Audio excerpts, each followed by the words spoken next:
এটা হলো চটবাড়ি তুরাগ নদীর দুই ভাইরা মিলে। হ্যালো ভিউয়ার্স, আসসালামু আলাইকুম। দর্শক, আপনারা দেখতে পাচ্ছেন আমরা দুই ভাইরা ভাই হাঁটতে হাঁটতে তুরাগ নদীর পাড় ধরে আমরা হাঁটছি।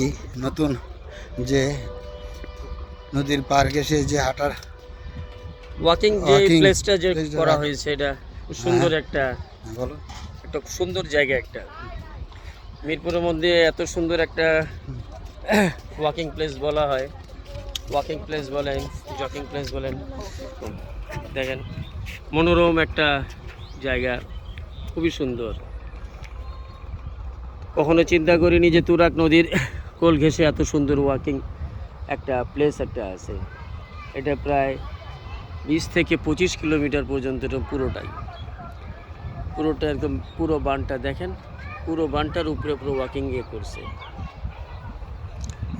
খুব সুন্দর, মানে এটা একটা চমৎকার একটা কাজ এবং চমৎকার সুন্দর। এই যে নদী দখল হওয়া মুক্ত, এখন দখল করাটা খুবই কঠিন হয়ে যাবে মানুষের। পাশে এই যে পার্ক, এই যে যাদের ব্যক্তিগত জায়গা ছিল, কিনা জায়গা ছিল, এখানে পার্কের মতো করেছে, পার্ক টোটালি পার্ক করে ফেলেছে।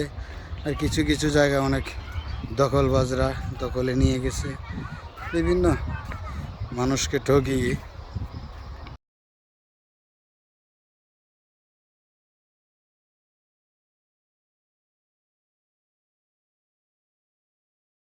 আমরা আশা করি যা ভিউয়ার যারা আছে তারা ওই জায়গাটা আসবেন, এসে দেখবেন, আপনাদের কাছেও খুব ভালো লাগবে। একটা মনোরম একটা পরিবেশ, মানে ঘোরার জন্য বিকেলবেলা ফ্যামিলি নিয়ে হাঁটার জন্য এবং ঘোরার জন্য যারা আছেন তারা এটা হাঁটতে পারে। এবারে মিরপুরে যে গাবতলী ওইখান থেকে শুরু হয়েছে, ওই পারে ওই দিক দিয়েও আছে, এখান থেকে কাউন্দিয়া হয়, ওই পাশে কাউন্দিয়ার পাশটাও করা হয়েছে, কাউন্দিয়া গ্রামের পাশটা। এখান থেকে আস্তে আস্তে চিড়িয়াখানা, দিয়াবাড়ি, চটবাড়ি হয়ে একদম এটা পুরাটাই তুরাগ নদীর পুরা পাড়টাই টঙ্গী পর্যন্ত যে এটা শেষ হয়েছে। এই প্রজেক্টটা খুবই চমৎকার একটি কাজ করছে, যেটা বিনোদনের জন্য এবং হাঁটার জন্য, ঘোরার জন্য খোলামেলা জায়গা, একটু হাঁটার জন্য, পাওয়ার জন্য মানুষের বিনোদন স্বাস্থ্যের জন্য খুবই ভালো। আচ্ছা চলেন, এই ব্রিজের শেষ কোথায় এটা আমরা আজকে দেখবো। এটা ওই পর্যন্ত যেতে হলে তোমাকে টঙ্গী পর্যন্ত যেতে হবে, হাঁটতে থাকি যেতে হবে। এই যে দেখো, এদিকে কাজ চলতেছে চলমান, এই যে ওই যে মাটি শ্রমিকরা, হ্যাঁ, মাটি বিভিন্ন জায়গায় মাটির বাদ দিচ্ছে এবং কাজ করতেছে, কাজ চলমান নিচে দিয়ে। এবং এই যে তুরাগ নদী দুই পাশে সীমানা নির্ধারণ করা হয়েছে বিভিন্ন জায়গায়, দেখতে পাচ্ছেন ওই যে বিভিন্ন জায়গায় সীমানা নির্ধারণ করা আছে, যে নদী শাসন।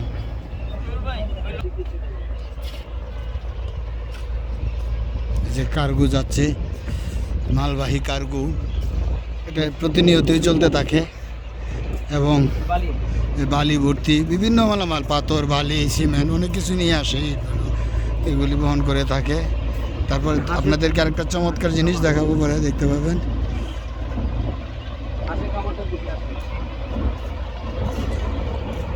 দর্শকরা, আপনারা এই কার্গো দেখতে পাচ্ছেন।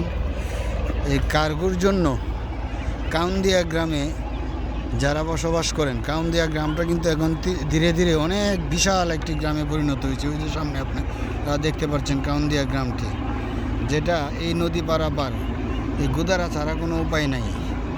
একটি গুদারার মাধ্যমে এই কাউন্দিয়া গ্রামে যেতে হয়, অথচ ঢাকা সিটির সঙ্গে সংযুক্ত একটি, এখনও সাভার মৌজা হওয়াতে এটা এই গ্রামটি, যদিও ঢাকা 14 আসনে সংযুক্ত, এই গ্রামটি বিশাল বড়, লক্ষ লক্ষ লোকের বসবাস এই গ্রামে। এই বৃষ্টি নিয়ে অনেক লেন্দি করছে, এই বৃষ্টি টেন্ডার হয়ে রয়েছে, কিন্তু ব্রিজের কাজটি ধরতেছে না ঠিকাদার। কী কারণে হচ্ছে না বৃষ্টি তা আমার জানা নাই। কাউন্দিয়াবাসী এটা নিয়ে বহুবার কথা বলেছে, তারা সদুত্তর দিতে পারে না। এই কার্গোর জন্য নদী পারাপার করতে গুদারা দিয়ে অনেক সমস্যা হয়।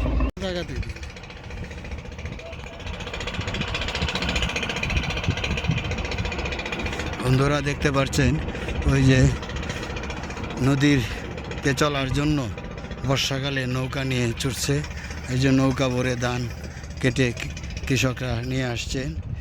ওই যে পাশেই ধান চাষ হয়েছে তুরাগ নদীর ওপারে বিরুলিয়া গ্রামের পাশে যে জমি আছে ওখানে এই জমি থেকে ধান কেটে নিয়ে আসা হয়েছে এবং এই যে নৌপথে এখানে যাতায়াতের ব্যবস্থা একমাত্র নৌপথ। আর এই যে নৌপথে এসে একেবারেই ইস্টার্ন হাউজিং মিরপুরের সঙ্গে সংযুক্ত, অথচ দেখেন তাদের চলাচলের কত কষ্ট যোগাযোগ ব্যবস্থা। আর এই যে দেখেন ধান কেটে এখানে শুকিয়ে তারা প্রক্রিয়াজাত করা হচ্ছে আর তাদের বাহন একদম নৌপথে তাদের বাহন। দর্শক দেখতে পাচ্ছেন ওই যে প্রক্রিয়াজাত করছে কৃষকরা, কিষানীরা কীভাবে কাজ করছে এখানে।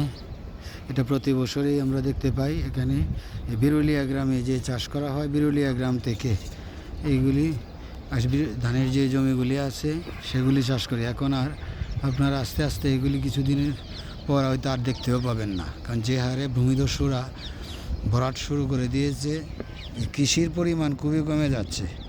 কৃষি এই এখানে আমরা যা দেখতে পাচ্ছেন ওই যে সামনেই পাশেই দেখেন চিড়িয়াখানা, ওই চিড়িয়াখানা পর্যন্তই ছিল ঢাকার মূল সীমানা। চিড়িয়াখানার ওই পাশে এই মিরপুর ইস্টার্ন হাউজিং, তারপর পল্লবী, রূপনগর আবাসিক 12 নম্বর পল্লবী এগুলি। আর এটা আমরা যেখানে আছি সেটা হচ্ছে বেরিবাদের বাইরে তুরাগ নদীর পারে এভাবে ছিল। এখানে পুরাটাই ছিল এক সময় কৃষির উপর নির্ভরশীল সম্পূর্ণ। এই যে বিরুলিয়া, কাউন্দিয়া এই যে গ্রামগুলি আছে সেই গ্রামগুলি ওই যে দেখেন বিরুলিয়া এবং কাউন্দিয়া হয়েছে। ওইখান থেকে লোকজন এই জমি বিক্রি করে ফেলেছে, অনেকেই শহরের লোকেরা।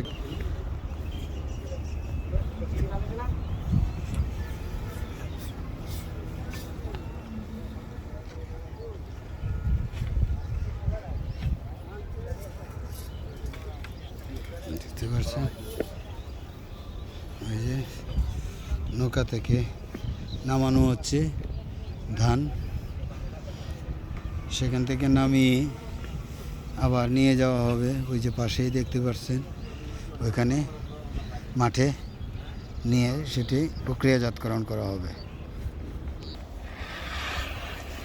সকলে মিলে করি কাজ, হারিয়ে যেতে নাহি লাজ। দেখতেই পারছেন চমৎকার সবাই মিলে কিভাবে কাজ করছে প্রক্রিয়াজাত করার।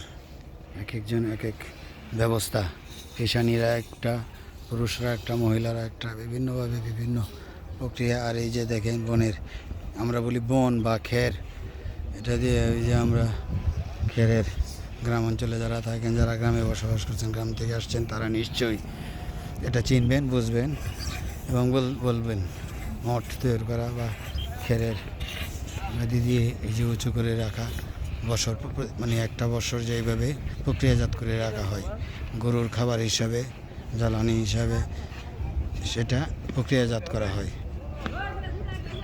এবং এই যে আসসালামু আলাইকুম হামিদ ভাই, কেমন আছেন আপনি? ধান আচ্ছা, ওই যে এই যে ধানটা নিয়ে আসছেন এটা হাইব্রিড, এটার নাম কি? হীরা, হাইব্রিড হীরা। এটা বিঘা প্রতি কতটুকু হয় এই ধানটা? 20 মন থেকে 22 মন। খরচ পড়ে কত? বিঘা প্রতি 15,000 টাকা খরচ পড়ে। আচ্ছা, এটা আপনার চাষ করছেন কোথায়? ওই যে বিরুলিয়া, ওই বিরুলিয়া গ্রামে নাকি? আচ্ছা আচ্ছা, ওইখান থেকে কেটে ধানটা এখানে আনেন কি ওই যে নৌকা বোটে? আচ্ছা আচ্ছা আচ্ছা।